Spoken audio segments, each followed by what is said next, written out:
Morning teenage. Nde zopya zomwe zachitika ku Indonesia.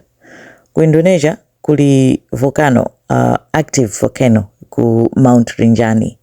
Yonera kuti anthu amasangalala ndi zinthu ngati zimenezo. Amanyamuka kukaona iti ma tourist amapita kukaona kuli volcano basi apita pafupi, amapita pafupi kwambiri pamene angakhala angayende bwinobwino ali moyo.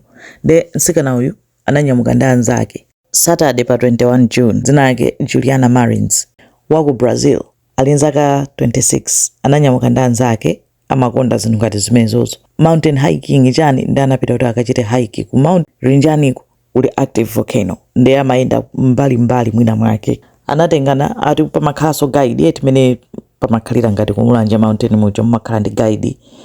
Anthu onena kuti akudziwa bwino phiri lonse, muyenda musasochere mubwerere bwinobwino. Ndi ati ayamba kuyenda chonchicha ndi anatopa.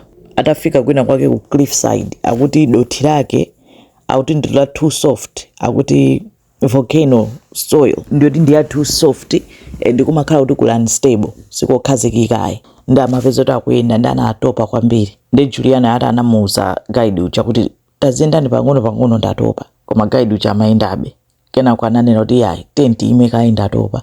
Ndati guide uja sanayime amapitirira. Kenako anayenda kuti kaya 2 minutes 3 minutes kutembenuka akuona munthu akugwa. Juliana uja anagwa panali pambali pa cliff.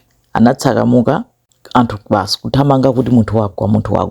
Koma amene kulili kunali chifungaso konena kuti samatha kuona bwinobwino kuti wagwera pati, kunali kutali kwambiri pa phompo.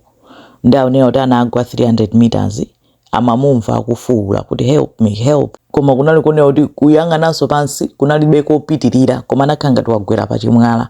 Ndi amati ali moyo anayitana ma rescue operators, kunabwera ma drone, ma helicopter makanika kupitapo chifukwa cha mmene kunalilimo kuti akanatha kungochitapo ngozi. Chifungacho plus basi weather yake yosakhazikika kuna ngati malone ati kuli volcano. Anali akumamumvabe abale yake aliyese mpaka zinali mu news kunena kuti kwagwa mtsikana Juliana kutiko ku Mount Rinjani. Rescue team ya anthu 50 kupita, koma amakanika kutsika kuti apite pamene wagwerapo. Amamuona ndithu ndi madrone kuti uyu ali apoyo, amamuona sota akusuntha, koma zinali zokanika kuti atani apitepo. Kenako anayesesa kagulu kena kutsika mpaka nakufikapo after 2 days inotu sopano. Kwa amene amakafikapo sanampezepo, anapeza kuti wagwaso kuchoka pamene popo wagwerano pansi.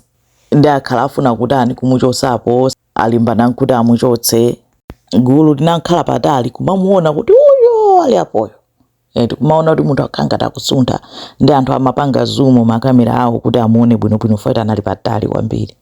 Koma apapa akuti ampeza, koma ampeza kunena kuti wamwalira.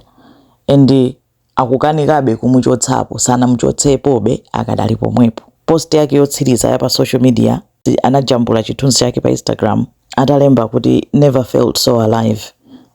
Ali kumeneko ku Mount Rinjani nde zinazo kuchitika nzimenezo kuti munthu akagwera malo opsa ngati amenewo.